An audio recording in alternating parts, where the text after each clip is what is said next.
Now, as you all know about the physical properties of the hydrogen, you know about the position of hydrogen in a periodic table, anomalous position, what you say is. And we also know that different methods, the industrial method, the lab preparation, and moreover the general methods of the preparation by which we can get the hydrogen gas. So we are familiar with almost all the hydrogen. So we are just going to learn now that where this hydrogen is being used, what are the uses actually the hydrogen are performing, what are those important, you can say, the use that what the important gas that makes the hydrogen gas very important, right? So the first use, I'm just summing up the use first, then we'll be discussing the one by one in detail, right? So it can be hydrogen is used as a fuel, and moreover it is used for hydrogenation. The third use, it is a constituent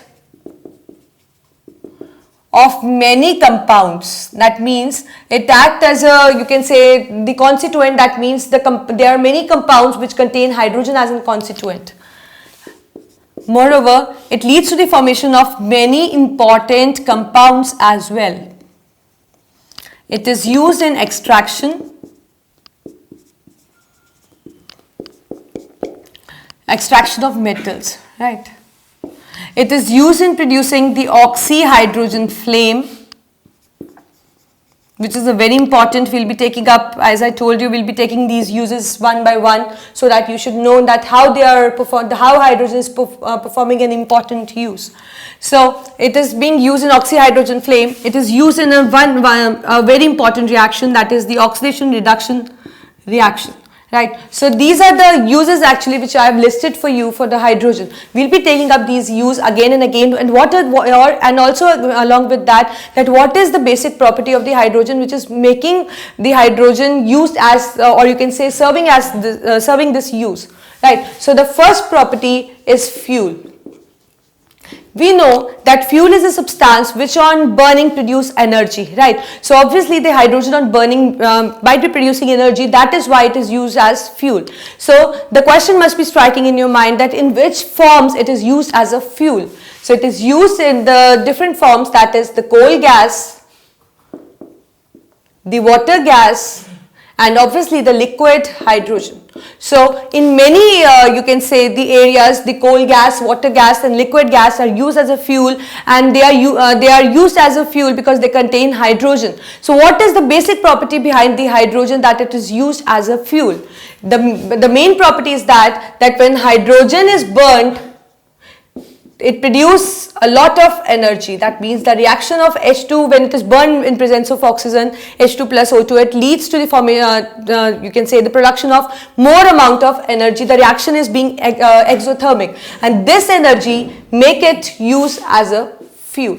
Right, so that means it is the coal gas and water gas is serving as a fuel because they produce a lot of energy. The hydrogen present in them produce lot of energy when it burns, right? And what in case of liquid hydrogen, it is performing, the liquid hydrogen has two more advantages. That is, along with the energy, it is serving as two more important advantages. It is the non-polluting, and moreover it is easy to store.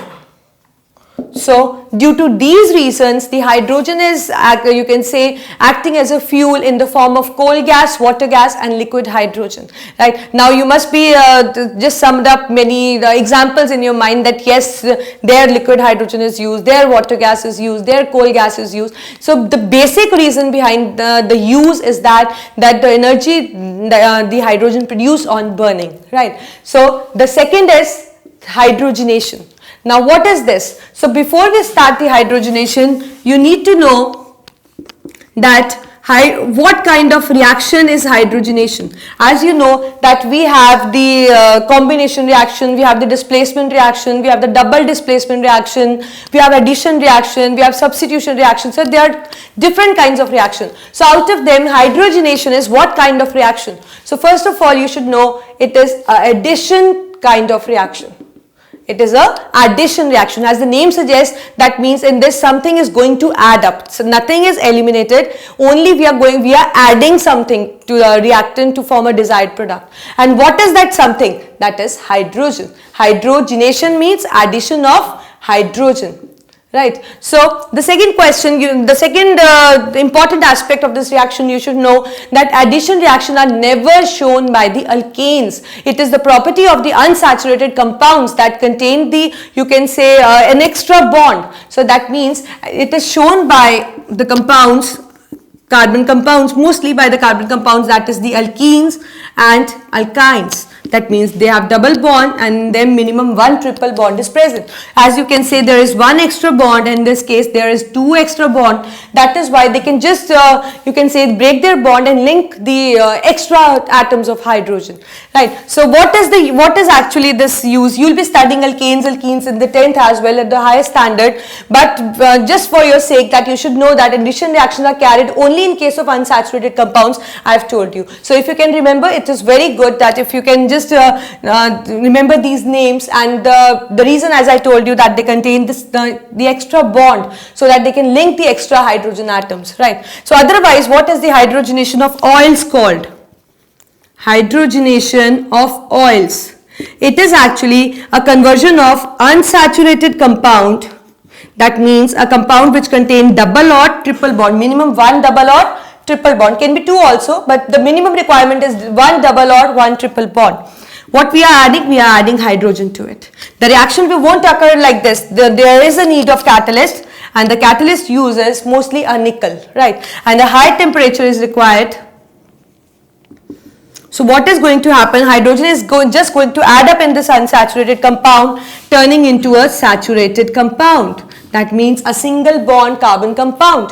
That means, or you can say, it is just the conversion of the unsaturated fat into the saturated fat by adding nickel in presence of when high temperature is applied in order to get the saturated compound, right? So that means, or you can say the conversion of vegetable oil into the solid fat, because vegetable oil is actually an unsaturated compound and the solid fat is a saturated compound. So either of the way you can say, but you should be familiar with both the aspects, right? So hydrogenation of oils means addition of hydrogen to an unsaturated compound in presence of nickel at high temperature in order to form saturated compound. And the second definition which I told you is that the addition of, the hydrogenation of oil is a process of converting the vegetable oil into a solid fat by adding hydrogen in presence of nickel at high temperature. So either of the way you can use. So like I have told you, the hydrogenation of oils, there is the hydrogenation of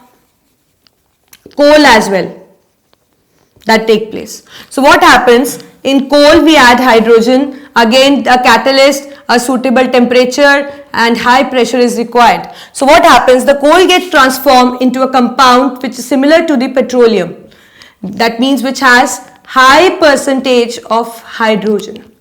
Right. So hydrogenation of coal just leads to the, you can say, the conversion of coal into the petroleum, which has the high percentage of the hydrogen. So this is that means it is the hydrogenation. I think it's clear now. Hydrogenation, again I am repeating, it is just an addition reaction. What we are adding? We are adding in hydrogenation, hydrogen. That is why it is hydrogenation addition, right? So, and where does this addition reaction take place? It takes place only in the compounds which carry an extra bond. So like I gave you an example of alkene and alkyne. Hydrogenation of oil, you know that, converting vegetable oil into solid fat in presence of nickel by adding hydrogen at higher temperature. And again coal is, you know that now. So that means the second use we have done, that what is the hydrogenation of oils and hydrogenation of coal, and what is the reason that why we are doing it, right? So third, it is a constituent of many compounds. That means many compounds contain hydrogen as the constituent. Do you have any idea of any important compound? Can you tell me?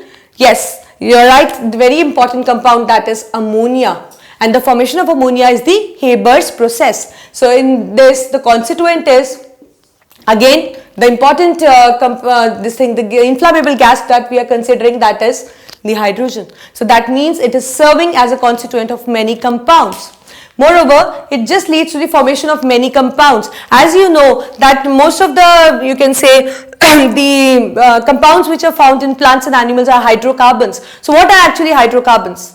They are the compounds of carbon and hydrogen. So that means again in hydrocarbons there is an hydrogen, and moreover it forms many other compounds the most important, water. See, we cannot live this thing without water, you know that. Water is again which contains H2 and O2, which leads to the formation of H2O. So that means H2 is again a constituent. So that means it acts as a constituent of many compounds, and also it forms many important compounds which we use in a daily routine, like water I told you.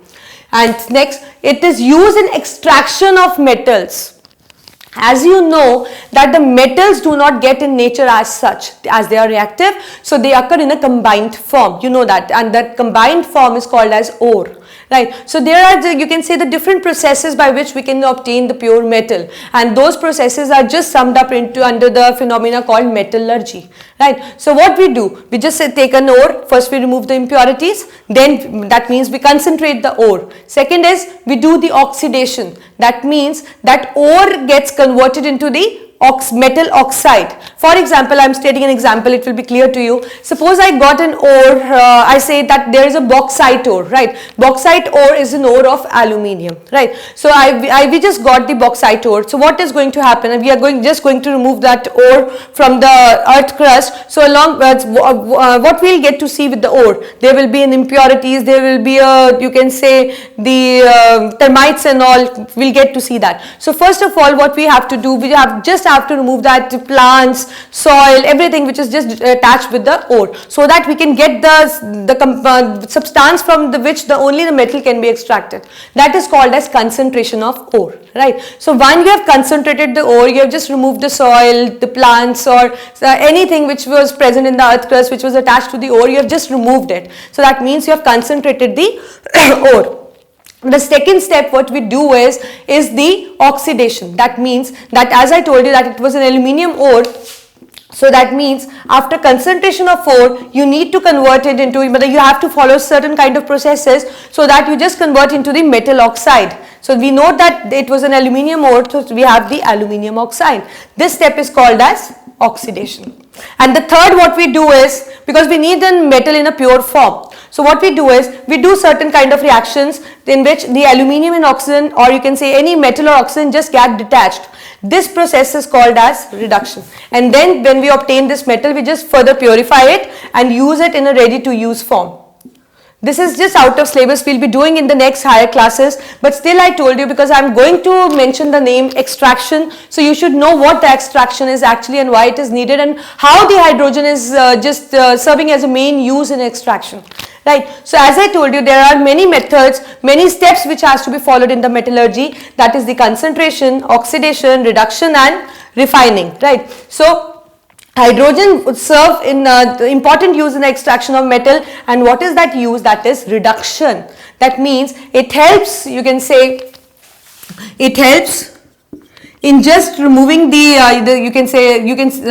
reducing the metal oxide into metal. Like for example, if I use this H2, so this H2 can reduce it. Reduce means it can remove its oxygen and just make oxygen attach with itself. So that means in extraction we need to reduce metal oxides, and there we can use a reducing agent, hydrogen. That means it will just take up the oxygen from that metal and just convert the metal oxide into the metal. So likewise, it is serving as an important use in extraction of metal as well, right?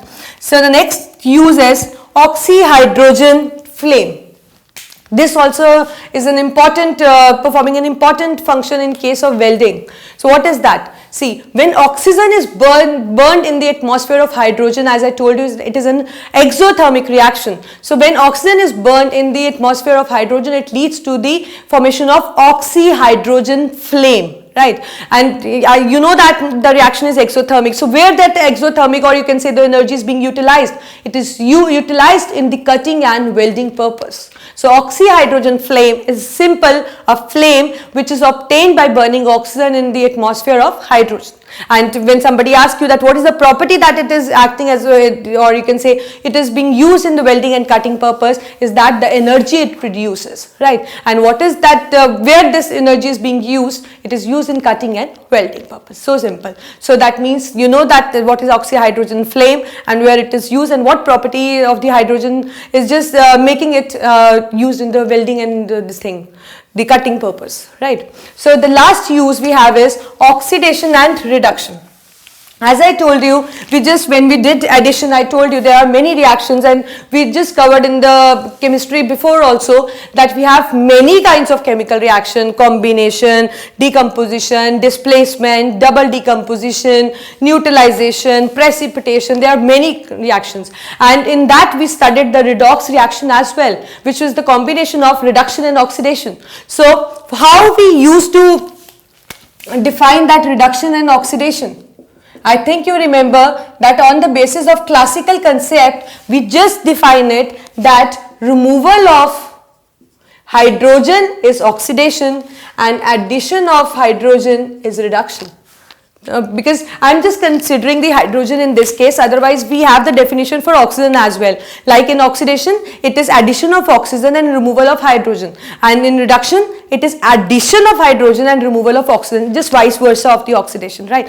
But here we are not, I am not talking about the oxygen because we are just focusing on the hydrogen. So we just need a definition where the hydrogen is serving as an important use. So that is why just how you can explain it: oxidation is the removal of hydrogen and reduction is the addition of hydrogen. This definition is based on classical concept because we do have a different definition based on the electronic concept. You remember that, right? So but here we need the definition just in accordance with the hydrogen, right? So as I am telling you with an example, removal of hydrogen. Suppose I have sodium hydride, I carried out certain processes, and after that I just separated the hydrogen from the sodium. So obviously here in the reactant it has an hydrogen and here it gets separated. So that means it is an oxidation, right? And similarly in reduction, what I am doing, I am just combining the Na and H2, sodium and hydrogen.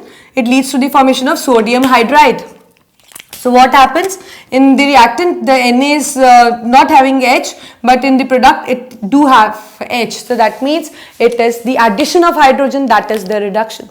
So that means you just now know that there are so many important uses that hydrogen is being serving. So this is all about the hydrogen. So just remember it, remember the properties. That lighter one property which I told you, that it is used in a meteorological balloon, that can also you can write as in use, that it is lighter than air, that is 14.4 times lighter, that is why it is used in meteorological balloons as well. So that can also be in use, which we discussed before also.